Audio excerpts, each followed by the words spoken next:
Namaste. Welcome to another episode of the Vidyavani podcast. In today's episode, we are going to discuss about another avidya that needs to be destroyed, which is letting others define who you are.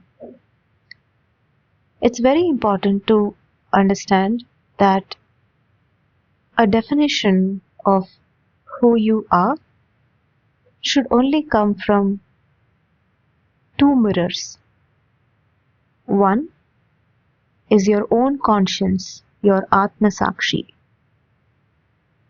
which tells you what is right and what is wrong. And the other mirror is your mentor, a mentor who has invested in your growth, a mentor who cares about your growth, and a mentor you respect. These three qualities should be there in the person you are getting mentoring from. And the first mirror is your own conscience. If you noticed that I didn't say anyone else who can define your character, your nature, not your parents, not your family, not your relatives, your colleagues, your friends, nobody should tell you who you are. And people will tell you who you are when you are not in touch with yourself. If people around you are actively telling you, you are short-tempered, huh? You are little rude, huh?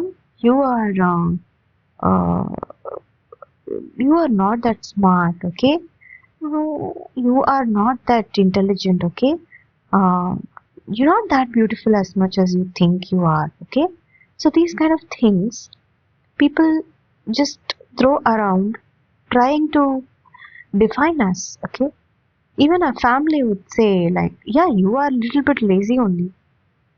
They say that, okay? And then they say that you're not that strong enough. Things like this. So when people throw their ideas about who you are to you, what do you do about it?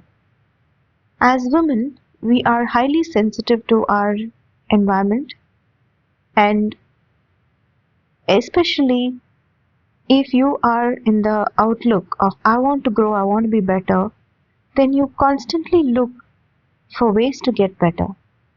And in that outlook, people will come and tell you so many other things, but you need to have the discernment to look into and see which of this makes you strong, which of this is true from your own conscience. That's very important.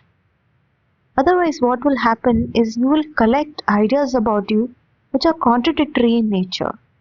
You might be thinking that you are quite smart in handling tough situations.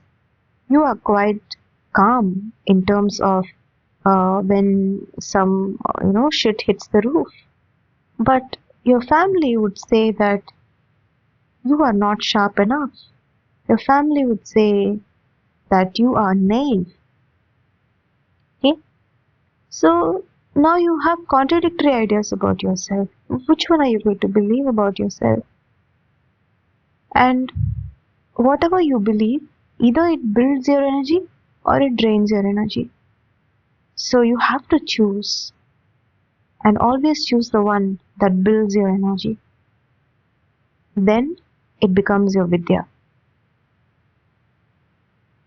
I have also allowed people to define me.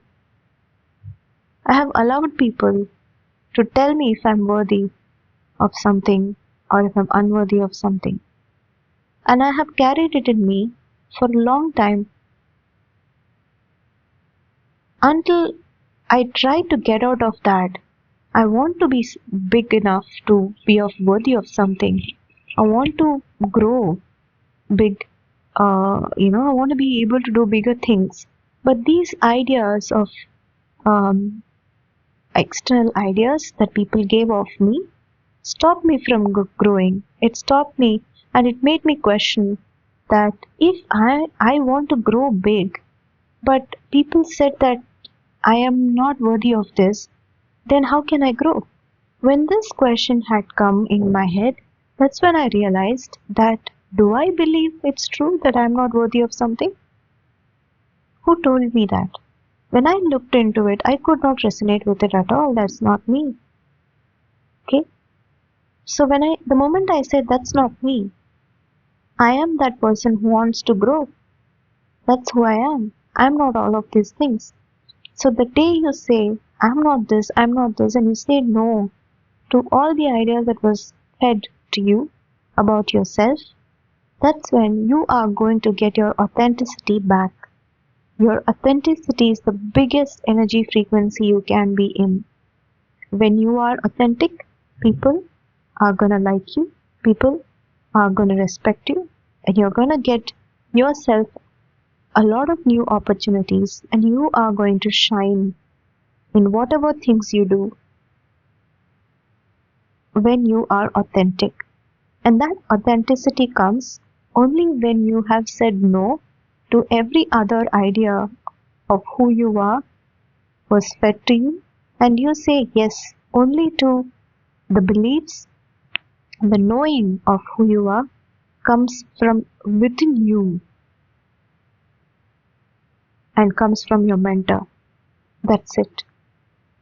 Only two places which will help you define who you are. Your mentor will also define who you are based on the things that you are not seeing in yourself. And that's why a mentor is very important to help you see the potential that you have, which you can't see for yourself. I hope you understood that you need to say no to all the beliefs that people have fed you about yourself. And always look into yourself and ask, who am I? What do I stand for? What are my characteristics? What are my attributes? When you look at Devi, you know her attributes, right? She is a compassionate mother. She's a universal mother. And she's yet fierce, yet protective. She carries weapons and she carries food. She wears beautiful clothes. Sometimes she doesn't wear clothes. You know what she stands for. You can understand her characteristics just by looking at her idols and pictures, right? She rides a tiger, a lion. She gives knowledge. She gives wealth. So that way, you need to redefine yourself. Don't let anyone else define who you are and become a khichdi of other people's ideas about who you are. Create a beautiful bouquet of flowers. Create a bouquet of attributes that you know about yourself. And be that, own it, be that person, and show up as an authentic woman in the world. Thank you for listening. I'll see you in another episode.